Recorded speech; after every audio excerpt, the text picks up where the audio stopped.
ഏവർക്കും ഹൃദ്യമായ സ്വാഗതം. എൻ്റെ ചാനൽ ആദ്യമായാണ് കാണുന്നതെങ്കിൽ സബ്സ്ക്രൈബ് ചെയ്യാൻ മറക്കരുത്. ഈ അറിവുകൾ മറ്റുള്ളവരിലേക്ക് എത്തിക്കാൻ ഒരിക്കൽ ഒരു യാചകൻ രാജാവിൻ്റെ ഉദ്യാനത്തിലേക്ക് പ്രവേശിച്ചു. രാജാവ് ഏകനായി പ്രകൃതിയുടെ സൗന്ദര്യങ്ങളിൽ ആസ്വദിച്ച് അതിനോട് സംവദിച്ചു കൊണ്ടിരിക്കുന്ന തക്കം നോക്കിയാണ് യാചകൻ രാജാവിൻ്റെ മുന്നിൽ ചെന്നുപെട്ടത്. രാജാവ് കണ്ടതിനെ ചോദിച്ചു, നിനക്കെന്താണ് വേണ്ടത്? തുറന്നു പറയൂ. അധികം സംസാരിച്ച് എൻ്റെ ഏകാന്തതയ്ക്ക് തടസ്സമുണ്ടാക്കരുത്. യാചകൻ പറഞ്ഞു, ഞാനൊരു യാചകനാണ്. എൻ്റെ പിച്ചപാത്രത്തിൽ അങ്ങയുടെ ഖജനാവിൽ നിന്നും എന്തെങ്കിലും ഇട്ട് അങ്ങ് നിറച്ചു തരണം. രാജാവ് ഉടൻ തന്നെ ഖജനാവ് സൂക്ഷിപ്പുകാരനെ വിളിച്ചു വരുത്തി. ഈ യാചകൻ്റെ പിച്ചപാത്രത്തിൽ രത്നങ്ങളും മുത്തുമണികളും കൊണ്ട് നിറയ്ക്കുക.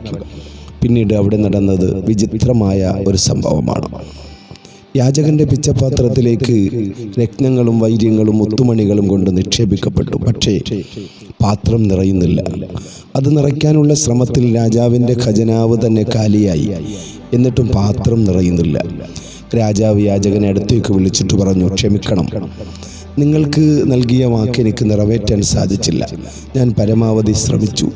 ഇനി എൻ്റെ പക്കൽ ഒന്നും നിങ്ങൾക്ക് നൽകാനില്ല. ഇത് വളരെ വിചിത്രമായ പാത്രമാണല്ലോ. ഇതിൻ്റെ രഹസ്യം എന്താണെന്നറിയാൻ എനിക്ക് അതിയായ ആഗ്രഹമുണ്ട്. യാചകൻ ചിരിച്ചുകൊണ്ട് രാജാവിനോട് പറഞ്ഞു, അങ്ങ് വിഷമിക്കണ്ട, ഇതൊരു സാധാരണ പാത്രമല്ല. ഒരു മനുഷ്യൻ്റെ തലയോട്ടി കൊണ്ട് നിർമ്മിക്കപ്പെട്ട പാത്രമാണ്. അതുകൊണ്ട് തന്നെ എത്ര കിട്ടിയാലും അതുകൊണ്ടൊന്നും തൃപ്തി വരാതെ അത് വീണ്ടും ഓരോന്നും ചോദിച്ചു കൊണ്ടേയിരിക്കും. അതിന് ഒരേ ഒരു ഭാഷ മാത്രമേ അറിയൂ, പോരാ, ഇനിയും വേണം എന്ന ഭാഷ.